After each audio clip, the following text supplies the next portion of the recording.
Donc merci beaucoup Anne-Marie et au Cercle de m'avoir invitée pour partager un peu quelques éléments de ce qu'on a pu travailler depuis maintenant une quinzaine d'années, puisque l'ANACT, depuis 2008, prend en compte alors ce qu'on appelle le genre, mais aujourd'hui on n'utilise plus ce terme, dans nos méthodes d'amélioration des conditions de travail. C'est ce qu'on a appelé chausser les lunettes du genre.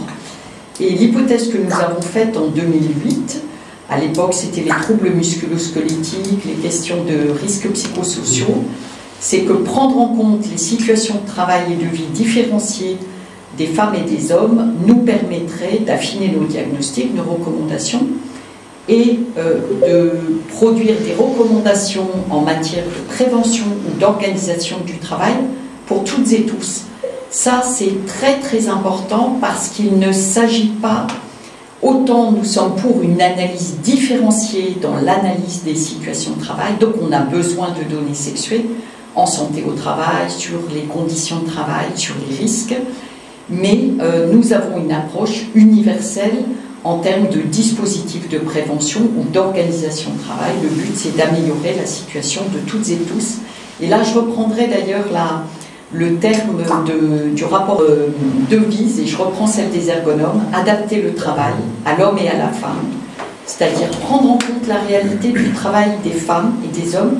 Les femmes et les hommes ne sont pas dans les mêmes métiers, hein. Il y a une répartition sexuée des métiers, il y a des parcours différents, il y a des conditions de conciliation des temps différentes, mais aussi prendre en compte les spécificités des femmes et des hommes. Nous, on s'est aperçu, en travaillant dans la logistique, que les matériels, les ports de charge, les cadences n'étaient pas adaptés aux différences biologiques selon le sexe, par exemple. Alors, quand on a commencé à travailler sur ce sujet en 2008, quasiment pas de données sexuées disponibles en France. Des études épidémiologiques qui étaient toutes choses inégales par ailleurs. On ne voyait rien comme différence entre les femmes et les hommes. Il n'y avait pas de recherche en santé au travail selon le genre, et du coup on a dû chercher au Québec notre inspiration au moment où Karen Messing venait de produire un certain nombre de données. C'est pourquoi en 2012, l'ANACT a décidé de publier des statistiques d'accidents de travail, maladies professionnelles selon le sexe. Donc moi je vais vous présenter quelques données de santé au travail selon le sexe. En fait on n'en a pas beaucoup, donc c'est des données partielles. On a un besoin de consolidation, de synthèse, on a des données peu actualisées, et puis surtout on a une invisibilisation de certaines atteintes à la santé, comme par exemple les cancers professionnels ou la souffrance psychique. Alors, des données sur les accidents de travail, on en a aujourd'hui sur les 19 millions de salariés du secteur privé. Qu'est-ce qu'on constate depuis 20 ans? Il y a baisse des accidents de travail, mais baisse surtout pour les hommes, moins 27% en valeur absolue, et augmentation pour les femmes, plus 42%. Quand on regarde ces mêmes chiffres en taux de fréquence, ça c'est important, parce qu'il faut prendre en compte les temps partiels des femmes et les heures supplémentaires des hommes, on a aussi une convergence. Ce qu'il faut regarder aussi, c'est les secteurs. Sur bois, chimie, métallurgie, on a baisse pour les femmes et pour les hommes. Mais sur BTP, logistique, transport, on a baisse pour les hommes, augmentation pour les femmes. C'est le signe d'une inadaptation, enfin d'une organisation de travail qui ne s'est pas suffisamment adaptée à l'arrivée des femmes, notamment sur les plans des conditions physiques. La grande augmentation des accidents de travail, c'est en fait les secteurs à prédominance féminine.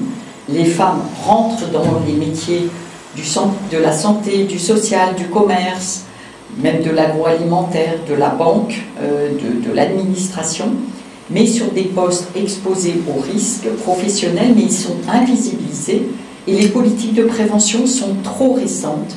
Et puis en plus, il y a un phénomène d'usure. Les femmes rentrent comme aides-soignantes, enseignantes, vendeuses, aides de finition, aides de quelque chose, etc. Et en fait, elles restent au même poste. Voilà, alors c'est des données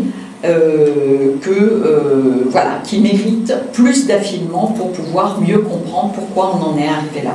Sur les maladies professionnelles, aujourd'hui, alors depuis 20 ans, on constatait un doublement, si je puis dire, des maladies professionnelles qui augmentaient beaucoup plus vite, 2 fois plus vite pour les femmes que pour les hommes.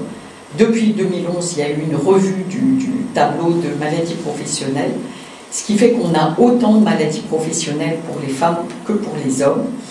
Quand on regarde un peu plus finement, on s'aperçoit qu'il y a surtout des troubles musculo-squelettiques pour les femmes, ça vous connaissez. Il y a beaucoup de maladies liées à l'allergie, ça c'est dans les métiers de la coiffure, dans les métiers de l'onglerie, mais aussi il y a beaucoup plus d'épisodes dépressifs, et ça ce sont toutes les problématiques liées à la souffrance psychique. Mais on sait qu'il y a une sous-reconnaissance, une sous-déclaration, beaucoup de maladies ne sont pas inscrites dans les tableaux de reconnaissance, et en plus il y a une sous-déclaration, notamment pour les femmes. Quand on regarde les dernières données de Santé publique France, on s'aperçoit qu'en fait, là où les maladies à caractère professionnel augmentent, notamment pour les femmes, c'est la souffrance psychique qui concerne plus les cadres et plus les femmes entre 35 et 44 ans. Quand on regarde les cancers professionnels, on s'aperçoit vraiment d'une sous-reconnaissance des cancers. Le travail de nuit, il y a eu plusieurs études du CIRC, de l'ANSES, de l'INSERM. Pour la première fois, il a été reconnu en Moselle cette année que le travail de nuit pour une infirmière était cause de son cancer du sein. Alors là, on espère que la législation va évoluer. Les travaux du SCOP ont montré que les agents chimiques des activités de soins nettoyage étaient un facteur de risque de cancer du sein. L'équipe a pu identifier 7 agents cancérogènes. Il y a aussi d'ailleurs l'amiante. Et quand on voit l'amiante, ça y est, depuis le 15 octobre, il a été reconnu comme cause d'un cancer, du cancer de l'ovaire. Et l'ANSES a pu identifier des professions plus exposées, les conductrices de machines textiles, les ouvrières non qualifiées de l'électricité. Quand on regarde les accidents de trajet, et là on n'a pas encore beaucoup d'éléments, on voit que depuis 2008, les femmes sont surreprésentées. C'est surtout des chutes, ça n'est pas en voiture, c'est en transport en commun et à pied, c'est sans doute lié au mode de vie, au fait de se dépêcher, mais il n'y a pas eu assez d'études. En ce qui concerne l'absentéisme, là on a eu des données en 2011 qui montraient qu'il y a à peu près un écart de 4 à 5 jours entre l'absentéisme des femmes et des hommes, avec 30 à 40% de plus d'absence pour les femmes, qui ne s'explique pas par les enfants, qui s'explique pour un quart par l'arrêt maladie avant maternité et pour les 3 quarts par les conditions de travail. Ça n'est que cette année qu'une mutuelle a produit dans son baromètre des données d'ailleurs qu'elle n'a pas officiellement publiées, je me permets de le faire sans la nommer. On n'a pas beaucoup de données publiées, voilà, d'absentéisme, voilà. Absolument. Et donc elle manque beaucoup aujourd'hui pour comprendre pourquoi les femmes sont plus absentes que les autres et quoi dans le travail et pourquoi cet absentéisme augmente. Alors quelques éléments de recommandation, encore 2 minutes. Bon. Voilà. C'est que finalement, pour nous au niveau national, il manque réellement une consolidation des données à réaliser. Ce que je vous ai présenté, c'est essentiellement des données du secteur privé. Il faut consolider avec les données du secteur de l'agriculture, de la fonction publique. Dans les données du régime général, on n'a pas de données de synthèse aujourd'hui dans les rapports annuels. On a des données brutes, mais on n'a pas ce qu'on appelle de taux de fréquence, on n'a pas de données sur l'absentéisme, on n'a pas de données sur les inaptitudes, et là il faudrait aller rechercher du côté des données peut-être de la CNAV. Et surtout, on n'a pas de données depuis 2000 de manière longitudinale. Sur les causes des accidents, il faudrait peut-être rajouter des causes supplémentaires, la question des malaises dans les call centers, la question des agressions sexuelles, et dans les maladies professionnelles, intégrer les affections psychiques notamment. Alors, une des premières recommandations que nous pouvons faire, c'est de disposer de données sexuées en santé au travail. Donc, on est dans le sujet. C'est une des recommandations aussi qu'a fait le Sénat récemment, disant que les données sexuées étaient incomplètes, insuffisamment exploitées. Et c'est également sa première recommandation de développer l'élaboration, l'exploitation des données sexuées croisées. Je vous recommande vraiment d'aller regarder ce rapport du Sénat qui est très bien fait et qui est riche d'énormément d'enseignements. Voilà, je vous remercie, puis on peut continuer à réagir Voilà, c'est génial, merci. Merci Florence. Alors pardon du stress du temps, mais c'est toujours la question. En tout cas, un grand bravo et merci. Et donc, je reviens dans les choses à visionner, effectivement, et à ce que disait ce que dit Florence, c'est-à-dire que le rapport du Sénat.